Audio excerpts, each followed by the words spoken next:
So you got a Facebook message from a man who said he was your father? Yes. Just out the blue? Just randomly. What happened? Well, I responded to the message. I'm like, you really think you could be my father? He Yeah. said yes. And he went on to explain that he knew my mother. Uh-huh. When he stated her name, it hit me then like, he could really be my dad. Yes. And all this time, I've been looking for my dad. So all this time, so what went through your head when you read this message is like, this man has known who I was? What was going through your head? Like, you've known who I am all this time. Where did you come from? Why did you start looking for me now? And I've been looking for you for a while. Yes. So when did you begin your search looking for your biological father?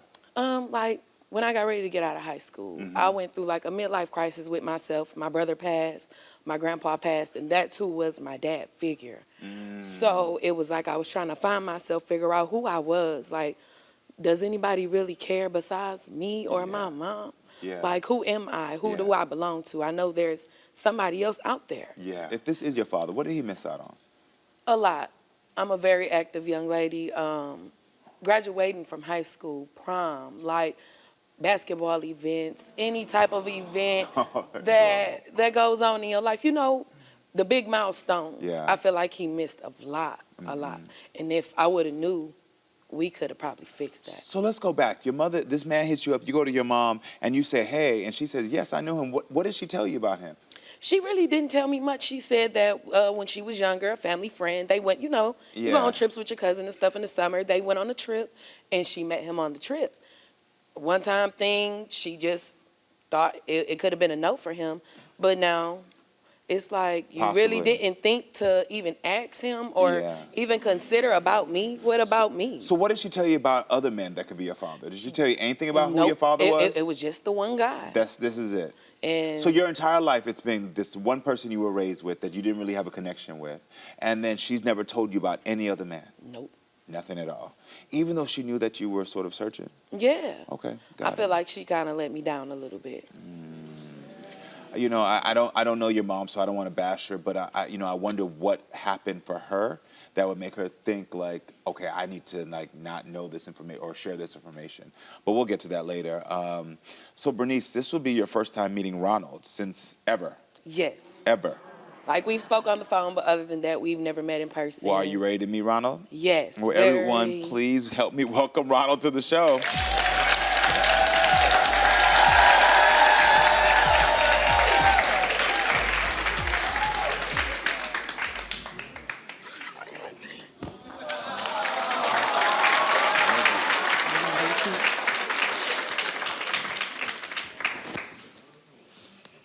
How are you, Ronald? I'm doing good. Yourself? Good, good, good. So I want to hear your side of the story.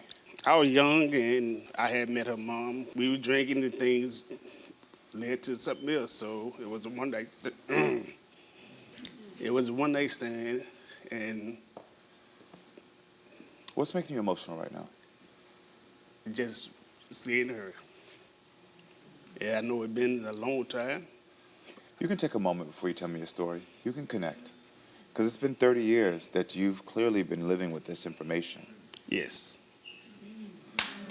Okay, so what does it feel like being next to her? Devastated, because I know I should have been there. Nothing should have stopped me. But at the time, it was just rough on me. So when did you first learn about Bernice? It was months after they left, so I lost contact. So it just made it even harder. Bernice, what's this moment like for you? Very. It's real emotional, and I waited a long time for this. Yeah, yeah. Did you try to contact her at all?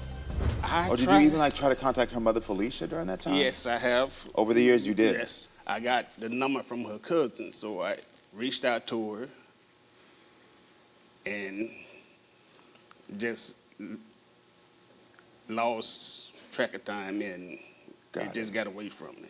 Okay, so then why did you reach out to Bernice? Because I know when my mom told me I had a daughter out there, I had never stopped loving her and stuff like that, but it just that My job was over consuming and being in another relationship.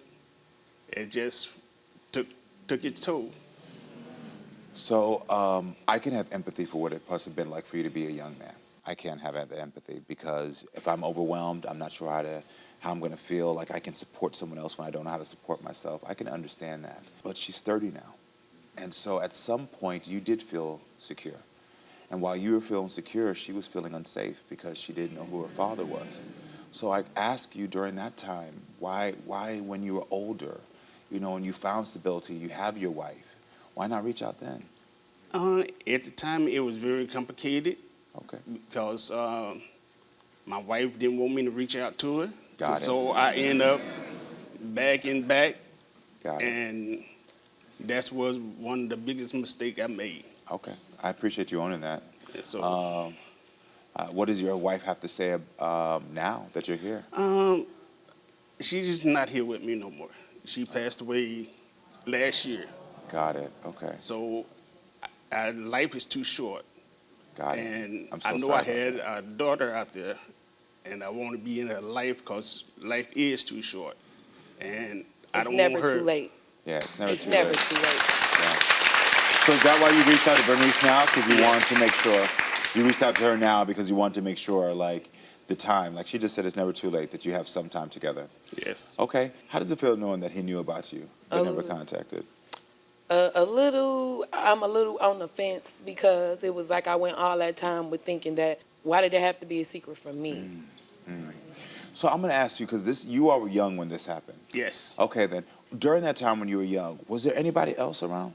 I was told that there was another one, Oh. but I wasn't for sure, and Okay. I wasn't going to deny that she wasn't mine.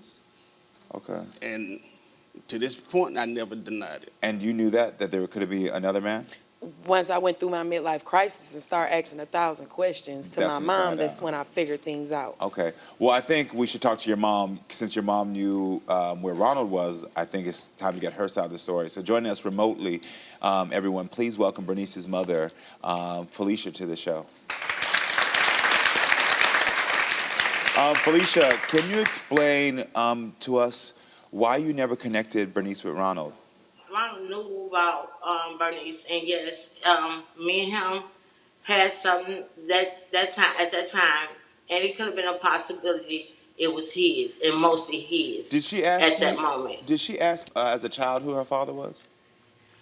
Not as a child, but after, like she said, after her granddaddy passed, That's it was right. more questions asked when she was more of a teenager, And I was talking to Ronald throughout the time after I had her, and I just told him he just need to get a DNA test. If he got a DNA test and she was his, I would accept that. I wouldn't put him on child support or nothing like that. If I had to put a present up under the tree and put his name on it, I would have. I just wanted to know if he was her father. Do you and feel that like was do you it. feel like you lied to her by not telling her that you were in contact with Ronald? Her entire life you were in contact with Ronald. Yes, in a way, yes. In a way, no, because I didn't want to hurt her no more than what she was hurting.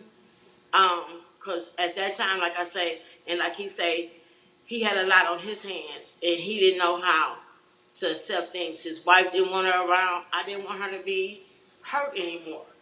If I can be honest with you, Felicia, and of course, I'm not judging, but I have to give you my direct opinion. It sounds like you were looking out for Ronald more than you were looking out for your daughter. Because, Well- and no, because in all honesty, and again, I know you have your choices. That's why I said there's not judgment, but this is based on the information you're giving me. If you're in contact with him and you know where he is, and she is over here with no man on her birth certificate, she's feeling not connected to the man in her life. A simple conversation of saying, baby, I might have a possibility, I'm sorry. Maybe one day when you're older, we can go on that journey together. That's all she needs just to make sure she feels involved and in control of her own life. When there's a child involved in any situation, if you reevaluate and look at the situation, if everyone's protecting the adults, no one is aligned with what you should actually be aligned with. Because the protection should always be going towards the child. Yes. Every decision should be the child, the communication with the child. And so I hope if anyone else in their life is in this situation, they'll see you and say, hold on, okay, my wife don't like me like this, but I can't be about you. It's about the kid. Are you upset with your mom at all? Have you forgiven her? I used to be. I've learned to grow and let it go. Good The job. older I've got, I've Come on. learned to live with things. Come on, you better grow and let it go. Well, Mom, I'll tell you this much. I'll tell you this. With what I can see from sitting here with Bernice is that you did a good damn job, because you have raised a young woman who has been through things but has a lot of empathy, a lot of love in her heart, and that's clearly from you being in her life. So good job on that, Mom. But I think it's time now to solve this 30-year-old DNA mystery. So you've been waiting your entire life for these results, especially after your grandfather passed. You had more questions than answers, and you had to go on your own life search. You kept calling it a midlife crisis, but I wouldn't call it that. I would call it a growth. Because in that growth, you started to find your own determination. You started to find your own self-love, and you started to find the drive to say, I deserve answers. And that has led you right here. This is your truth to open, not mine. I want to open this with you if you don't mind. That's fine. That's fine. We waited a long time for this. It shouldn't have took this long. And it was my fault, and I promise that I will make it up to you the best way I can. We gonna grow and glow from this situation. Yes.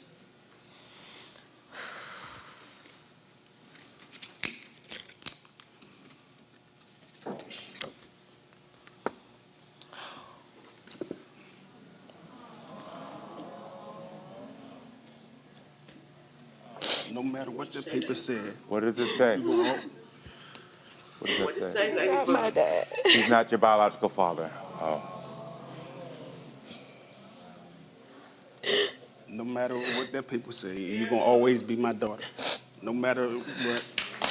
I love you that much. You always will be my daughter. Don't forget it.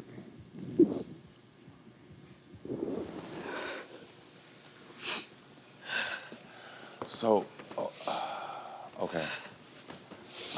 I'm so sorry, though. I'm so sorry. So, I have to say some things to the adults. And this is where I'm looking at you as a 12-year-old. So, understand that I'm going to talk to them for a minute. And it's not that I don't want to allow you in this conversation. It's because I need to talk to them as adults so that the child in you can get protected. So, the first thing I have to say is that as loving as it may seem, it's misguided to say, I will still always be your dad, because you haven't been there. And also, you just met her today. Yes. So I want to make sure that we're staying in honesty and truth, because giving false promises to a child that didn't receive the love that she deserved from a father figure, even though you now got these results, I know it seems like it's a loving thing to do, but it's misguided. What you should say, if anything else, is say, I, in this moment, will make sure I help you find all information, because I was around back then, to give you the information you deserve. That is the job and duty you have right now. Now, Mom, there's no more secrets. At this point right now, you have had 30 years where you have had information. You have been talking to Ronald, where you have held on to stuff. And now at this point, enough is enough. Yeah. She deserves all the information you have in your mind. She deserves to know every man that you've been with. And this is not about judgment. This is about her getting her answers. She deserves no more secrets. She deserves to know what happened, when it happened, and every resource possible, from you, Ronald, to everyone else involved, to give her the answers she deserves. There's a young woman, a little girl on this couch that has been waiting for this for 30 years, and enough is enough. And so what I want to say to you all is that I will offer you guidance. I will offer you every resource I have here, because this little girl deserves this. So if you have any information, give it. If you have any information from that time, give it. Now that I've said that to the adults, how does it make you feel knowing that now these two people are going to say no more secrets? They're going to give you all the information. It's more of, I waited a long time, and I just feel like it shouldn't have been any secrets from the beginning. When I first started asking questions, I wanted answers, and now one answer, I got an answer, but it's not the one I was expecting. Bernice, is there anything you want to say to your mom? I appreciate the fact that you were honest when I asked, but it should have just happened sooner. Yeah. Felicia, is there anything you want to say to your daughter? I love you, and I'm sorry I didn't bring it to you sooner. When you get back home, we'll have that other talk, and we will figure this out together. And lastly, Felicia, before you go, you do owe this man an apology. Yes, Ronald, I'm sorry that you had to go through the things, and I did too.